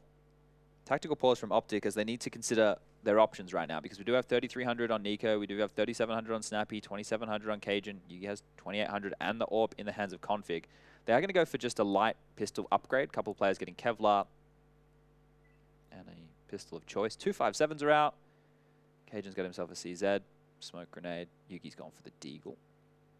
Yeah, this is going to be an interesting one. They were able to save that AWP, but now all of these pistols on the side of it. So it's kind of like, where do they go with this, Chad? Well, they need to activate Config. The pistols need to survive. They need to either bait for Config to give him a shot to go for some entry kills, or they need to just live so that he can get as much work as he needs done with it. He will be opting to go over towards window, jumping on out. Aggressive stance. He won't land the jump, so a lot of pressure on him now, and he's going to continue forward, not backing off. Config, you know he's got big balls. Happy to show them here in a very important round for OpTic. Even bigger balls than that would be Alu. Also in AWP there. They are ready to take this B halls by storm. In fact, Snappy might be walking into a trap here. X7 posted up. I think he's going to push for that info. Snappy's not going to go through that smoke. He's just going to stand, but this is going to be... There we go. The smoke fade. The radar working in favor of Snappy will find the kill. And now the B hit that was going to come in from ENCE has to be reconsidered. Do they know that Snappy didn't fall off there? In fact, they're going to get fined, try to find some more with the 5.7, a close-range weapon there with a ton of firepower that could have been put down. However, the bomb is still down. Alu and LXEB trying to find that footing within the site, trying to open the door up here for the side of ENCE. Nico getting a kill as well, so now we got a 3v3. 3 pistols on the side of OpTic. Yugi's going to fall, leaving now just Cajun B and Nico. But the bomb's going to go ahead and rotate out of there. Time to go, boys. Sergey and Ariel are going to head towards that A site. Alu posted up in the B halls, maybe to throw him off just a little bit. Throw a little spanner in the works. Nico's going to peek here. Probably he's going to get fired upon, but now he's got that intel. He can't quite say, hey, they're going A. That's not what's going to happen. The bomb's going to be going up catwalk. What's going on? What in the hell is going on, Chad? Ring around the rosy, and Nico able to stay alive and even get the kill onto Alu here. The bomb will get planted over towards his A bomb site. The question now becomes, does Nico hold on to this or does he go for it? He does have the AWP, and this would put a 13th round on the board. He doesn't have a kit, so It has to be the save, surely. has to be the save. Low on HP, no head armor, no kit. They gave him that ult for free as well. That wasn't a necessary fight that Alu had to take. We're going to see if that has any trickle-on effect down the stretch here, because this is ENCE's to close at this point. Even if OpTic are able to pick up a gun round and ENCE can get that hard reset, that's the game at that point. Yeah. Especially when you're up 13 rounds to 9. Bomb is about to explode. We will see the second full gun round from OpTic coming out here in this half. This is why the CT economy is so brutal. And this is why it is just a cruel mistress. No one likes a cruel mistress. Some people Chad. do. They pay for that kind of attention. Where do they do that at? Germany? There's establishments in different places around the world. I think it's one of the oldest trades in the... Yeah, I've heard that too. One of the oldest professions, right? Yeah, man. That was a really good Molotov. I like the utility usage, but it just didn't feel like they were ready for Nico to pick. So good stuff by him. 13-9. Currently, ENCE on their way to a first map victory here in this best-of-3 semifinals. But the guns have come out for OpTic. We do see the double op set up in the hands of Nico and Yugi. Yugi has been a presence with this AWP this game. A lot more on the T side rather than the CT, but absolutely no resistance, as it does look like ENCE have found their way up inside of this connector. We're going to have 3 entrenched OpTic players here. Try to split off into this A site. Aerial finding 2. Fig only finding 1. So now back to even strength, 3v3. It's going to be a weird sort of retake. Bomb hasn't found its way out yet. Alexi B coming alive now. It was a slow start for him in this game, but now he is out here in the action. Aerial as well. Yugi's got the AWP. He's got the tool, but can he put it to work, Chad? They need to stop saving. They need to start going for some of these rounds because the game is slipping, and Yugi, with it all to do, a 1-on-3 situation, knows someone has to be around the bomb boxes as the plant just went down. He's peeking away and isn't going to land the shot that gets the kill, but has a massive amount of damage. And at that point now, he knows this one's over, getting cornered in from both sides. As 7 will pick on 10 HP, get the kill. And at this point, you have to say that that change of pace right there from ENCE caught OpTic off guard, caught them with their pants down. Even though Nico had that opening kill with the secondary AWP, they still already had so much territory, so much control, able to pincer that A bomb site. These are weird odds, Yeah, Chad. What do you make of that? Bloody hell. Load that one up. Put that in the calculator and see if it makes sense. But we're going to see guns come out again on the side of OpTic Gaming. They did have just enough to scrounge up another one. What could be map point here for ENCE? Alu trying to find an opening frag. Can't seem to put any damage downrange, which is completely okay. They have tons of time, tons of utility, tons of everything they need. Because right now this is snowballing, and it seems like OpTic can't find a way to stop it. Yeah, Alexi once again being very aggressive as the in-game leader. I love to see this. Making sure everyone else can keep up with his calls if he's the man in the front, and they got to be right behind him. We'll go for the mid control again, smoke some Molotovs, making sure they can clear out the connector, and from there they can pivot wherever they need to. This is slowed down to a default, so we just had the change of pace, and now we are seeing a default come in, making sure no one can push Palace, hoping no one pushes A ramp. Got B apps and underpass under control, and now mid is completely theirs as they expend some more smokes. They are going to leave Alexi in connector here, and then posture back towards A site for the hit, as all 4 members of ENCE are now skedaddling over, back through spawn. The very forward position of Cajun is integral. Does make a lot of sense here for ENCE to traverse back over on the site, but Cajun B could thwart that very early on here. He has a really forward position here on this A ramp, Chad. You're absolutely right. He's going to be making first contact with Aerial. Pulls out the grenade at an inopportune time. Now he knows they're there. He knows that they've walked this way. He knows that they have to be committing this side. 30 seconds left on the clock. Not a whole lot that they can do other than go A. In fact, Yugi set up with AWP at ticket. Oh my god. This is going to be a weird round, ladies and gentlemen. 5 versus 5 alive as they look to get inside of this A site. ENCE looking to take it to match point. Cajun B set up there inside of Tetris. Waiting for him to peek through that smoke. He does find one. Config also. Cajun B coming alive, finding 3. And Config mopping him up, and that spells a little bit of trouble for the likes of ENCE. That was fantastic utility discipline there by Cajun, and that of Yugi, who had a secondary smoke that he lobbed in there from ticket. Smoke roughly 20 seconds of uptime. And when that first one went down, there was about 33 seconds left on the clock, so the pressure was on. ENCE knew they had to push through that. And Cajun pivoting around, able to lock down that rush. The cleanup with the mop out. Yeah, Aerial, absolutely massive in this game thus far, having 25 frags, 12 deaths, and helping to put ENCE back into this game. And again, coming alive in the very beginning of the round, finding a kill on HB, finds another one in a config, and he says, you know what, it's over here. Let's go ahead and end this now. Let's put us on match point. Config smoked off, taken down. Now Yugi with the AWP there on the stairs. Bomb planted in the A site. ENCE have entire control, complete control of the situation, Chad. It has to be the save. This is the situation, right? If they go for this, then they get the hard reset, right? They're only going to get the $1,400 loss bonus off the back of that win. They need these weapons. Needs something. Something needs to come alive here for the side of OpTic. That kill will do just a little bit, stopping Aerial in this round. Finding one. Can he find a second one here? Put a little bit of damage. Can't land the no-scope. And in fact, Alexi B mollies himself off, gets the frag regardless. And Nico's able to claim his life, take the scalp, save the AWP, and that'll undoubtedly find its way back in the hands of Yugi for next round. But ENCE now on map point, looking to grab the first map of this best-of-3 series. And so far on this T side, I don't think that they should have any trouble closing out what was only actually the first CT round there for OpTic in that previous round. And that was the hard reset, right? So I think we need to point out, with the score at 15-10, this was the pick of OpTic. Last time they played, absolutely destroyed. And 16-2. This time round, different story. ENCE were able to put up a relatively decent fight on their CT side, and now on their T side, they're finding success with the pace changes with the strats. But Yugi has something to say about that. Goes aggressive Palace, finds a kill with the AWP, puts that number advantage early in the hands of OpTic. It is going to be an A execute, as you can see. All 4 members now posturing towards that site.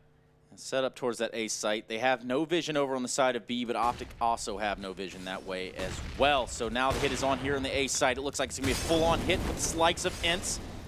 Using all the utility, Cajun finding one, trying to find a second one. He almost gets spotted, does shut down the bomb carrier. And it's going to be a weird show. TK, what? A great shot from Yugi onto Cajun B. Couldn't have planted it any better. Why? And now a 2 versus 2. Nico and Snappy versus X7 and Alu. Op in the hands of Alu. Bomb is down, not planted, however. 1 minute left on the clock. Again, match point. Excuse me, map point, I should say, in favor of ENCE. It's going to have to be a slow pacing here as they try to get this bomb, get it planted. Find out where the second player is. They have to know there's one there towards the stairs, and Nico's going to peek just in time. Looks like, can't get the kill. Alu, my goodness. Will take the head off of Nico. Snappy. Wow, Alu. Wow. Alu has done it.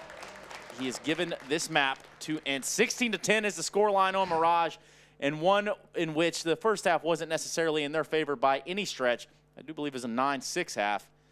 They were able to walk it all the way back, Chad. Other than the fact he hit those fantastic shots, those duels were being taken as a duo. That was really well played in that 2v2 situation there from ENCE. They did a great job of making sure they weren't giving away 1v1s, but he just topped that off, that no-scope, and then the slight flick there at the end to grab the victory. That was a very clinical T-half coming out from ENCE. They looked well prepared. There was great pace changes. Aerial, of course, with a fantastic game. He was controlling that middle area like a beast.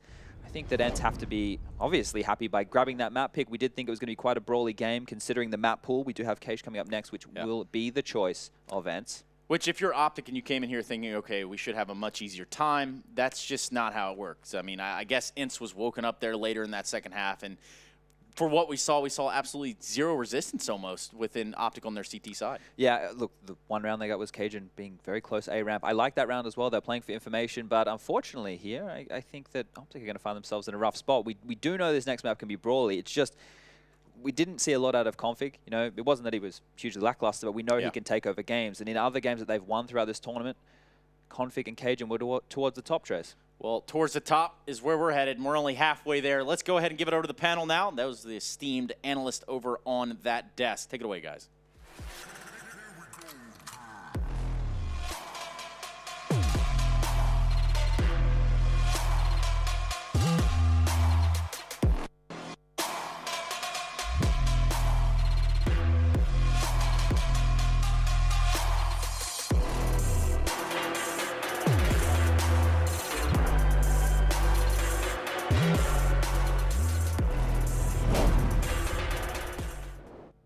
The green wall started off strong, but then the cracks began to show, and ENCE managed to get it done on Mirage, and the firepower we spoke about so highly of coming out from OpTic wasn't really on display, but it was from Yugi at least. He was getting some shots in, but it's not very good when kind of your worst performing player throughout this tournament is the only one really showing up there. Yeah, I don't know what on earth happened in this game, because in the first half, the game looked essentially won. Like, if you can get 90 rounds on this map, that's pretty much game one. It's a CT-sided map, not heavily, but it's a CT-sided map generally. And plus, actually, they didn't need much firepower in the first half. They had a lot of great entries. Nico was doing his job pretty well, I thought. It looked like a team effort. The ENCE guys looked a bit passive, actually. Second half, it's like OpTic didn't show up to the game. Yeah, it was like there's two totally different stories amongst the halves, right? 8-0 start in the second half by ENCE, but it wasn't all ENCE that entire half. If you look at the early stages of the round, OpTic won 14 opening duels this game. Yes. They lost 2 5 versus 3s and a lot of bomb plants. 1 5 versus 2 in that second half. So I mean, they're at fault for this loss, in my opinion. Like, they crumbled in those mid rounds in that second half. Sergey came up big. Ariel, obviously top of the scoreboard for ENCE, came up big time and time again. We saw Yugi get picked a couple times in mid. I think one time Alexi B got dropped in op, and Yugi tried to go for like a late peek and window with a one-way smoke. It just didn't work out. But nothing OpTic did worked out other than, you know, the 3 rounds that they crumbled. It was really poor showing. A very methodical, though, and team play coming out from ENCE, which helps them do it on the T side. I'm looking at that, and now we're going into cash. I'm thinking, okay, this has become a slightly more interesting set of games here. Do you think OpTic kind of got a little bit shocked of kind of how that played out there? Because, like you said, they were just there comfortably in the lead, looking like, okay, look, Mirage is ours. Sure. Well, the thing is, actually, even when they're on the CT side, where obviously they didn't do very well, the ENCE guys had all the setups. They had a lot of different looks to give you, you know. Like, I actually was quite impressed with how they played the connector area. Like, they just rotate different people on different spots. So if you go there as a terrorist, you get a different look every time. It didn't work, but then again, that's how you know you got like a disciplined team, that you stick with it. You know, you don't just give up because it's not working. And then they switch over to the other side, and they seemed like they were fabulously confident in that T side. You know, you wouldn't have expected it because we favoured OpTic for the map overall. Now, I do think, though, as you go on, this is where the cash pick, it's either going to be genius and they're going to win and we're going to go, you absolutely outplayed them. And turned out we were wrong, you tricked us all. Or now, since it's kind of more up in the air, if I'm OpTic, I'm going, well, we've got a chance to get back in on the next one anyway. So it's hard to know which way to go on that one, I think. Yeah, I was kind of harsh on OpTic in that opening statement right there, because I think they did show a lot of good things actually in this map. I mean, I flash back to like their first half. They had a lot of looks actually on their T side, a lot of A splits through connector, up ramp. I mean, Yugi and Config had a great first half, and they opened up with that eco round. And yeah, they played a close match, even though ENCE won both pistols. But yeah, I was actually very impressed by ENCE. Like you said, they gave a lot of different looks on their CT side, even though the rounds didn't pan out in their way. And then T side, I mean, they literally switched it up almost every round. So ENCE looked like a complete package on this map. And who didn't look like a complete package was certainly OpTic, with Cajun B and Nico both not so much underperforming, but just not showing up in the way we'd seen them already do throughout this event. And I think also you have to say Config, because the thing about Config, this is one of the reasons why it's very disturbing for me when I see him do this poorly, is because you might think that's not like the worst performance ever. This is a guy where if you ever watch his crosshair, his aim is unbelievable. So if a player like that can't get in the game, can't get kills, on CT side can't even get anything going, you know, when you know they're coming in your crosshair, that tells me like there's something a bit off, like the chemistry's off or the comms don't work properly. He doesn't know exactly when people are coming, because this is someone where I thought he was going to be the best player in the server. Like, this could be really like where you break out in your head for that MVP performance as the tournament ends, but hasn't shown up at all for his team basically here, even though, as we said, the very maligned player, Yugi, actually had a pretty decent performance. Then again, the most unexpected has to be Ariel, because I remember when this ENCE team broke out at ESL1 Cologne, and it was Sergey was having like the monster numbers, Alu was having like strong performance, and Ariel was the player where when I watched him, I was like, right, okay, so Alexi's like the in-game leader, X7 I've seen a few teams. Who is this Ariel guy? Because I watched him, he wasn't doing anything really, but people were telling me, I forget who it was, it might have been one of the Finnish players, that supposedly he is like a really strong fragger, and they're like, you will see it in like the coming months, you know. I was actually talking to Natu when I was in China, and I mean, I was talking a lot about Sergey. I was like, Sergey is your star player. He's like, no, actually, Ariel seems to be our star player. And he just had like a one-off bad tournament. So, I mean, obviously, in this tournament, he's coming up time and time again. I think Sergey's obviously probably statistically going into this their best performer, but Ariel's not far behind. I noticed Yugi, I noticed Snappy, they like the whole baseball cap aesthetic, but this is one strike, boys. 2 more to go. And you're out. Potentially, at least. And let's go back to, we saw the interview yesterday, right? We saw OpTic when they got their win. They were like, yeah, we want to play ENCE. Config was super cocky. He's like, yeah, we're just going to run over him. Well, Config, you've kind of got to back your chat a little bit here. Yeah, and yesterday I ran into him in the elevator and asked him what map they're picking. He said Cash. As a troll, obviously.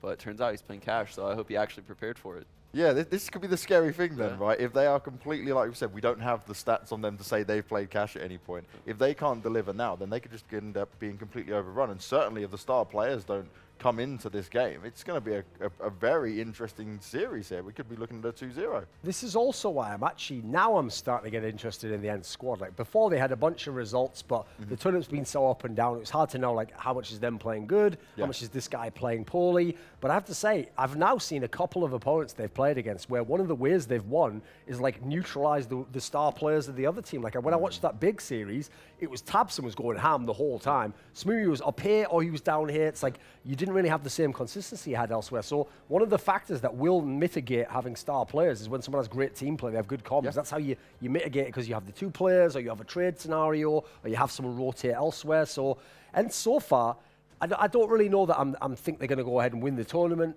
Still think the series is potentially wide open because of the second map, but you have to give them the credit for an impressive run this far.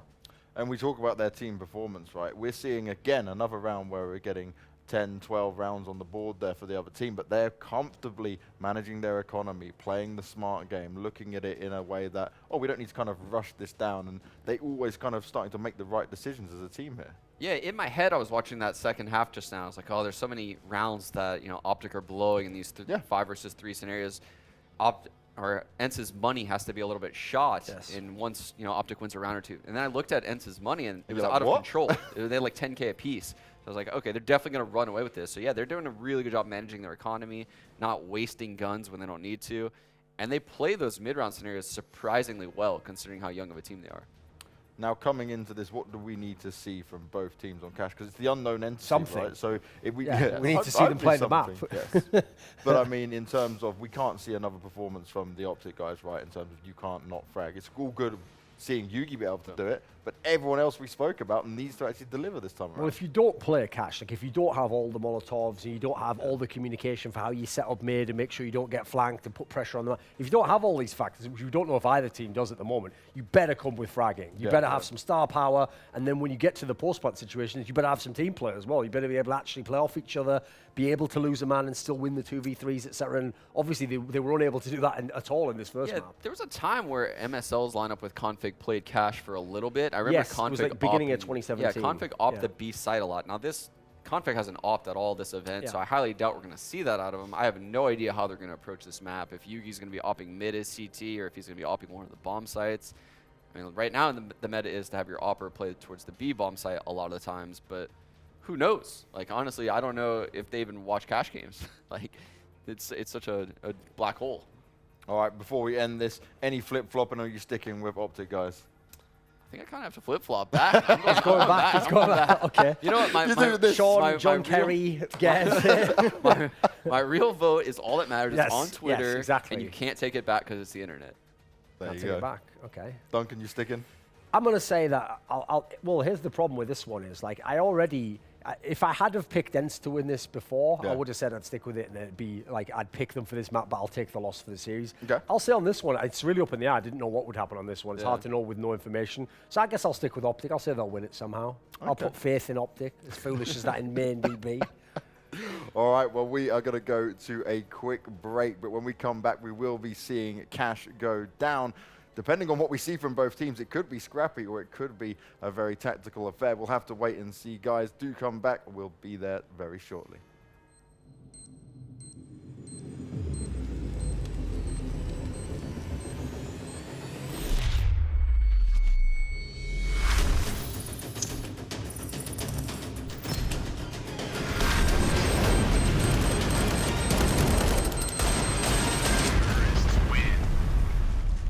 Loot Bet.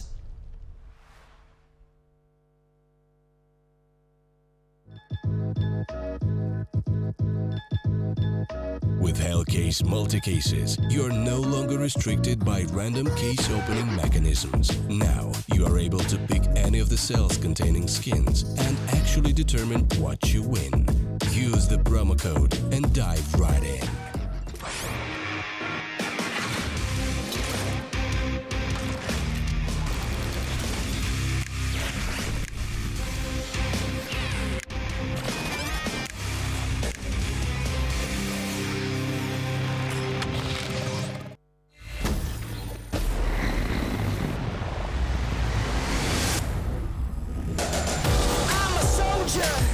I'm a fighter. You can't burn me. I'm the igniter. Gonna be a legend. Gonna take it all.